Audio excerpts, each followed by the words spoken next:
अपने सनातन धर्म पर, अपनी संस्कृति पर, अपने ईश्वर पर, अपने देवी देवता, अपने रहस्य, अपने गुरु, अपने शास्त्र, अपने ग्रंथ, अपने रिचुअल्स, अपनी परंपराएं, अपनी सभ्यता, अपनी संस्कृति, इन पर अगर आपके घर पे आप कहते हो या शास्त्र कहते हैं कि देवी की 3 परिक्रमा करनी चाहिए, ठीक है, लेकिन केदारनाथ अमरनाथ में की यात्राओं में तो कहीं से होटलें हैं नहीं, वहाँ तो लंगर ही लगते हैं, खाना लंगर पे ही पड़ता है, ठीक है, खा लीजिए। तारीफें कर रहे हैं ज्वाला देवी की या कामाख्या तीर्थ की। आशीर्वाद लेने से अनंत गुना फल की प्राप्ति होती है और आशीर्वाद देने से अनंत गुना तप का क्षय होता है।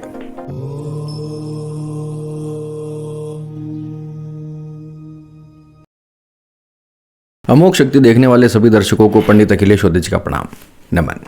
मित्रों, अभी तीर्थ यात्राओं का एक ट्रेंड चल रहा है। सनातन धर्म के प्रति जो है एक जागृति पैदा हो रही है, हम सब जानते हैं। अभी कुंभ में जिस प्रकार से श्रद्धालुओं ने डुबकियां लगाई, ये वाकई बहुत बड़ी बात है। कोई भी तीर्थ आप भारत के अंदर देख लीजिए, भारतवर्ष के अंदर जितने तीर्थ हैं, बड़े बड़े तीर्थ हैं या कोई बड़े बड़े मंदिर हैं, वहाँ पर जनसमूह और भक्तों की भीड़ जो है अपार हर वक्त देखी जा रही है।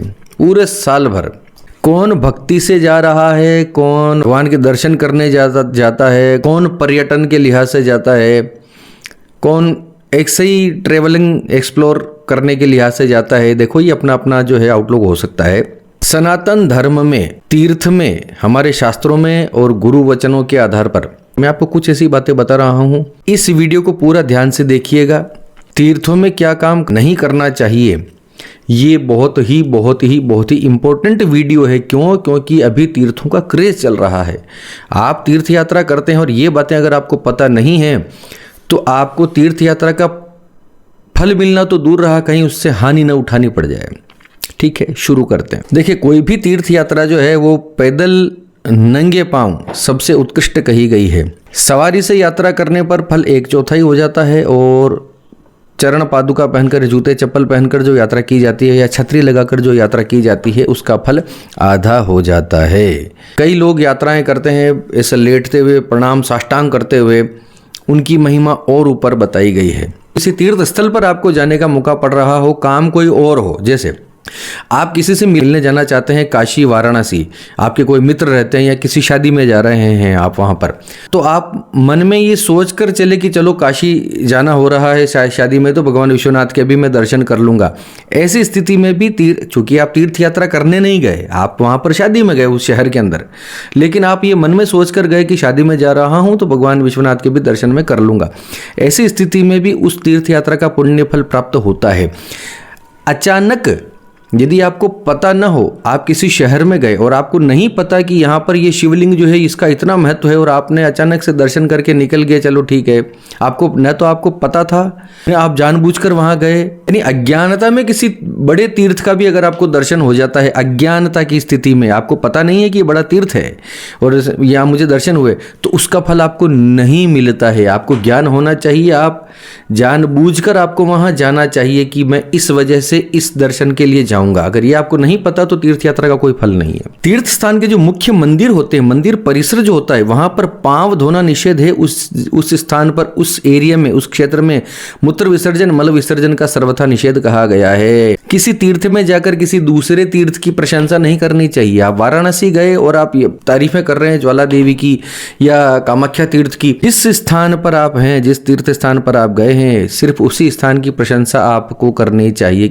उस स्थान पर किसी दूसरे स्थान की प्रशंसा लेकर मन में विक्षोभ पैदा नहीं करना चाहिए कि यह इससे अच्छा तो वो तीर्थ था, उससे अच्छा, इस तरह से कभी किसी तीर्थ में कंपेयर नहीं करना चाहिए। तीर्थ स्थान का एक बड़ा कमाल का जो है मैं नियम बताता हूँ। तीर्थ का जो मंदिर है, मुख्य विग्रह, मुख्य परिसर जहाँ पर है, जैसे महाकाल उज्जैन तीर्थ है या कोई भी तीर्थ मान लो, उसका मुख्य मंदिर जो है, उस मंदिर की दक्षिण दिशा में आपको निवास नहीं करना चाहिए और उसके दक्षिण दिशा में आपको स्नान नहीं करना चाहिए। आप समझे मेरी बात?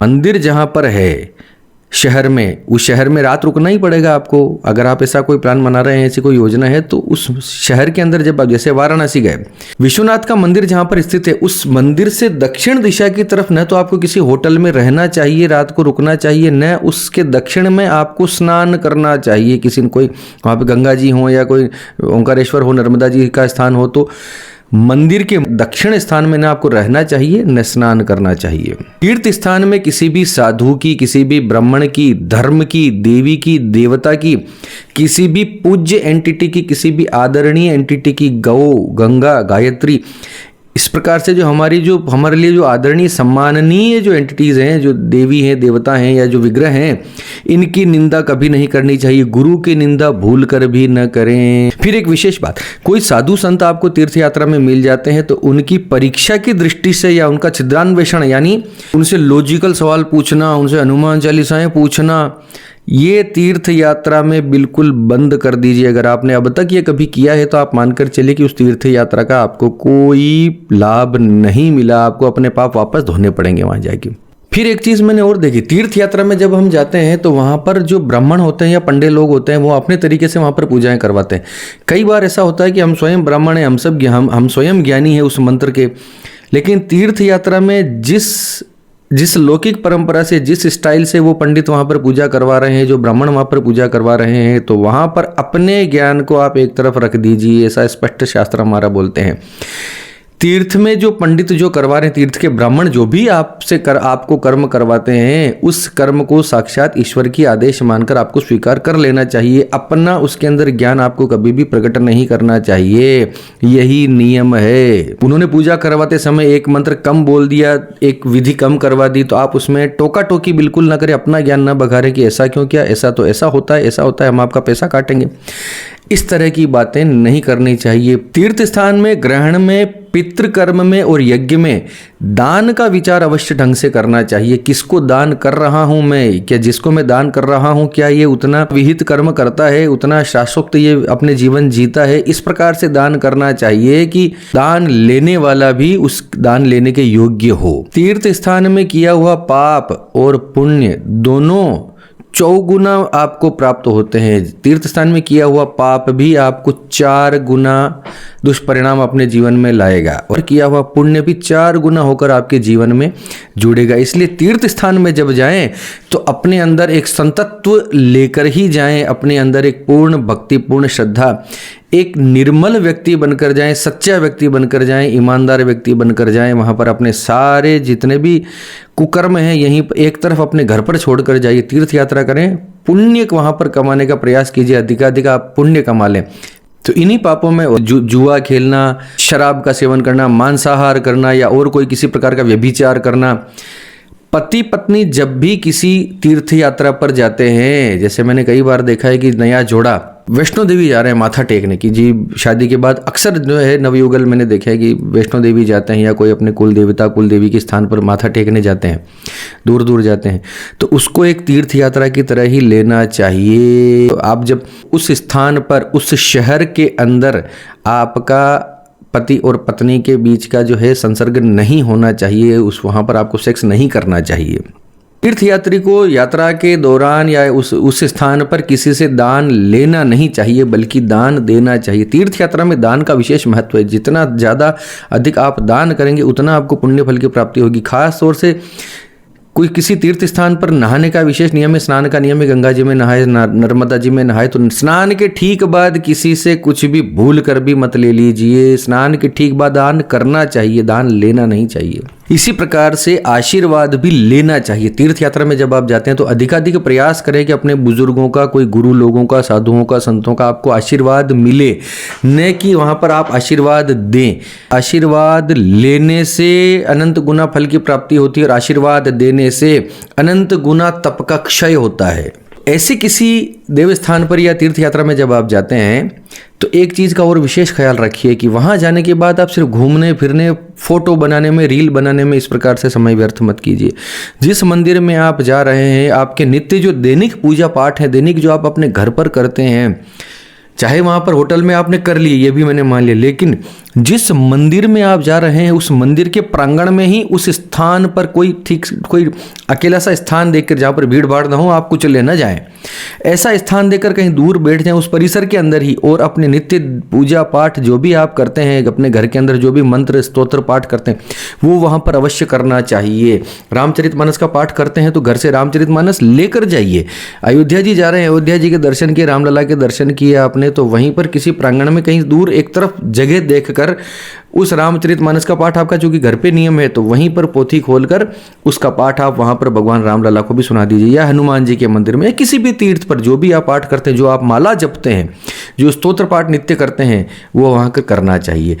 नित्य नहीं भी करते हैं लेकिन आपको लगता है कि मुझे ये विशेष पाठ मुझे बड़ा आकर्षित करता है, या समय समय पर नैमित्तिक समय पर आप जो है उन पाठों को आप करते हैं, जैसे नवरात्रि में आप सप्तशती का पाठ करते हैं, तो प्रयास करेंगे किसी भी तीर्थ में आप जा रहे हो, अब वो तीर्थ चाहे हनुमान जी का हो, लेकिन आपको लगता है कि मुझे देवी अथर्वशीर्ष का पाठ करना चाहिए या दुर्गा सप्तशती का पाठ करना चाहिए, तो हनुमान जी के मंदिर में बैठकर आप देवी का पाठ आप कर सकते हैं। कोई विषय, जैसे हनुमानगढ़ी का मंदिर है, सालासर बालाजी है, मेहंदीपुर बालाजी, तो उस मंदिर में आपको आपकी पसंद का पाठ जो आपका अभ्यास में हो वो अवश्य ही वहां बैठकर करना चाहिए, वहां पर समय बिताना चाहिए।